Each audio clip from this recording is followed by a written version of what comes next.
আসসালামু আলাইকুম, কেমন আছেন আপনারা? আশা করি সবাই অনেক অনেক ভালো আছেন। আজকে আমরা শিখবো হচ্ছে আপনার 20টি অঙ্গ প্রত্যঙ্গের নাম। তো চলুন দেখা যাক। আর ইটালিয়ান যেভাবে বলবেন যে আজকে আমরা 20টি অঙ্গ প্রত্যঙ্গের নাম বলবো, তখন আপনাদেরকে বলতে হবে oggi impareremo মানে আমরা শিখবো i nomi মানে নাম দি 20 organi এর মানে হচ্ছে 20টি অঙ্গ প্রত্যঙ্গের নাম শিখব। তো চলুন শুরু করা যাক 20টি অঙ্গ প্রত্যঙ্গের নাম। তেস্তা, ফার্স্টে হচ্ছে তেস্তা। তেস্তা এর মানে হচ্ছে মাথা। অক্কি, অক্কি এর মানে হচ্ছে চোখ। অরক্য, অরক্য এর মানে হচ্ছে কান। এখানে ইটালিয়ানরা এইচ এর উচ্চারণ করে না, এইচ যেটাকে বলা হয় আক্কা, এর উচ্চারণ করে না, শুধুমাত্র হালকাভাবে একটু উচ্চারণ করে। এটা লেখে ঠিকই কিন্তু উচ্চারণটা একদম হালকাভাবেই হয়। যেমন হোটেল, এটা কখনোই হোটেলের উচ্চারণ করে না, করে হচ্ছে অ থেকে উচ্চারণ করে ওতেল। অরক্য এর মানে হচ্ছে চোখ। ওরেক্য এর মানে হচ্ছে কান। নাসো এর মানে হচ্ছে নাক। বোক্কা এর মানে হচ্ছে মুখ অথবা ফেস। তেস্তা এর মানে হচ্ছে মাথা। অক্কি এর মানে হচ্ছে চোখ। অরেক্য, অরেক্য এর মানে হচ্ছে কান। নাসো এর মানে হচ্ছে নাক। বোক্কা এর মানে হচ্ছে মুখ। তো আপনারা উচ্চারণটা ভালোভাবে শোনার চেষ্টা করবেন এবং মাথার মধ্যে নেওয়ার চেষ্টা করবেন, যাতে আপনাদের পরবর্তীতে কখনো ভুল না হয়। আর আপনার লেটারে যদি সমস্যা হয়, ইটালিয়ান লেটারের সমস্যা হলে আপনারা একটা ভিডিও দেখতে পারেন, ইউটিউবে সার্চ করলে পেয়ে যাবেন যে আলফাবেট, ইটালিয়ান আলফাবেট শেখা। তখন আপনারা সেই ভিডিওটি দেখে ভালো করে উচ্চারণগুলো বোঝার চেষ্টা করবেন। আর আপনারা চেষ্টা করবেন এরকম একটা ভিডিও দেখার যেটার মধ্যে পারফেক্টলি উচ্চারণ করা হয়। তো পরেরগুলো দেখা, মানো, মানো এর মানে হচ্ছে হাত। অথবা আপনি যদি হাতগুলো বলতে চান অথবা দুইটা হাত বলতে চান, এভাবে মানি এর মানে হচ্ছে হাতগুলো, দুইটা হাত হবে না, হাতগুলো হবে মানি।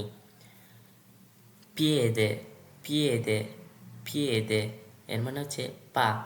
তো এখানে উচ্চারণটা এই বাংলা লেখা ভুল হয়েছে, তো আপনারা ভালো করে বুঝে নেবেন। পিয়েদে, পিয়েদে, পিয়েদে এর মানে হচ্ছে পা। দিত এর মানে হচ্ছে আঙ্গুল।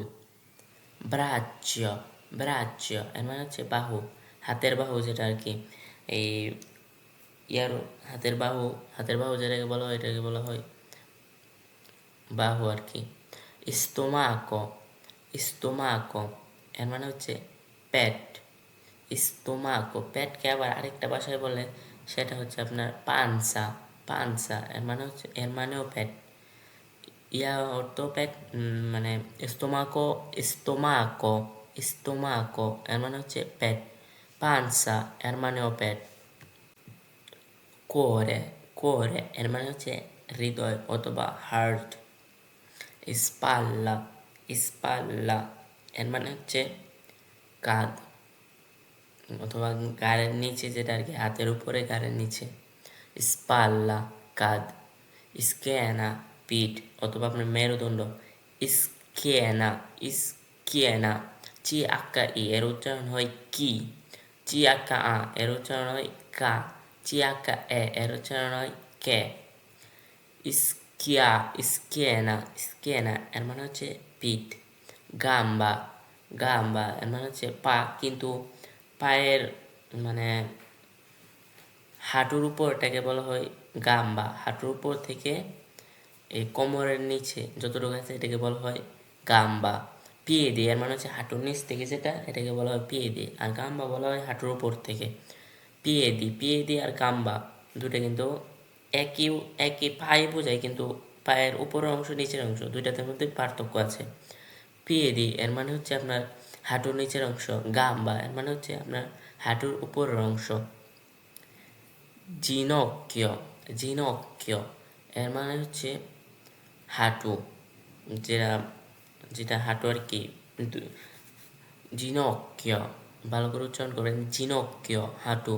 কোরে হৃদয়, spalla, কাঁধ, schiena, পিঠ, gamba, পা অথবা উরু, ginocchio, ginocchio এর মানে হচ্ছে হাঁটু, cappello এর মানে হচ্ছে চুল, capelli এর মানে হচ্ছে চুলগুলো, cappello এর মানে হচ্ছে শুধু চুল, capelli এর মানে অনেক চুল অথবা চুলগুলো, dente এর মানে হচ্ছে দাঁত অথবা denti এর মানে হচ্ছে দাঁতগুলো, dente শুধু একটা বোঝালে আপনি বলবেন dente এর মানে হচ্ছে দাঁত, denti এর মানে হচ্ছে এই দাঁতগুলো, লিঙ্গুয়া, লিঙ্গুয়া এর মানে হচ্ছে জিব্রা, জিব্বা, সরি, লিঙ্গুয়া এর মানে হচ্ছে জিব্বা, আবার লিঙ্গুয়া এর মানে কিন্তু ভাষাও।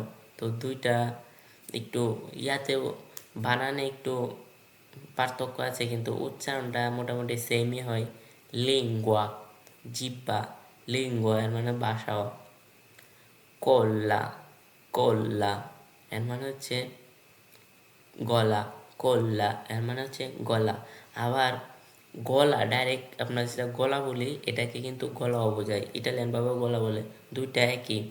ইটালিয়ানও বলে গলা, আমরাও বলি গলা, যেটাকে আমরা গলা বলি সেটাকে ওরাও গলা বলে। তো আপনি গলাও বলতে পারেন, তাতে কোনো অসুবিধা নেই। গলাকে গলা বলতে পারেন, ইটালিয়ান ভাবেই গলা বলে, ইটালিয়ানই গলা বলে। কোল্লা এর মানে গলা, কোল্লা মানেও গলা, তারপর গলা মানেও গলাই, ইটালিয়ানও গলাই বলে গলাকে। পাঞ্চা এর মানে পেট, তখন বলছিলাম কিন্তু পাঞ্চা এর মানেও পেট। স্তোমাকো, পাঞ্চা দুটা একই, পেটই বোঝায়। তো বিভিন্ন সময় বলতে বলতে মানে আর কি কথা অনেকগুলো, মানে একটা বাক্য গঠন করতে একটা ব্যবহার করা হয়, অন্য বাক্য গঠন করতে আবার আরেকটা ব্যবহৃত হয়। কাপেল্লো এর মানে হচ্ছে চুল, দেন্তে এর মানে হচ্ছে দাঁত, লিঙ্গুয়া এর মানে হচ্ছে জিহ্বা, কল্লা এর মানে হচ্ছে গলা, অথবা দুটেই গলাকে গলা গলাও বলতে পারেন আপনি, ইটালিয়ানও গলাকে গলায় বলা হয়। তো আশা করি আপনার কাছে ভিডিওটি ভালো লেগেছে, আর ভিডিওটি ভালো লাগলে অবশ্যই চ্যানেলটিকে সাবস্ক্রাইব করবেন এবং পরবর্তী ভিডিও পরবর্তী ভিডিও দেখবেন, যাতে আপনারা ভালো করে ইটালিয়ান ভাষা শিখতে পারেন আর ইটালিয়ানদের সাথে খুব সহজে কথা বলতে পারেন। তো আপনাদের মেন করতে হবে হচ্ছে আপনাদের অবশ্যই উচ্চারণগুলো ভালোভাবে শিখতে হবে। উচ্চারণ যদি না শিখেন তাহলে আপনি কথা বলতে পারবেন কিন্তু তারা বুঝবে না, তাতে আপনার আবার শিখতে গেলে এটা কষ্ট হবে। তার জন্য আপনি যদি একসাথে শিখে ফেলেন সবগুলো, তাহলে আপনার অবশ্যই ভালো হবে, মানে ভালো হবে, মানে আর শিখতে হবে না। তো দেখা হবে অন্য কোনো ভিডিওতে। এ পর্যন্ত ভালো থাকবেন। আসসালামু আলাইকুম।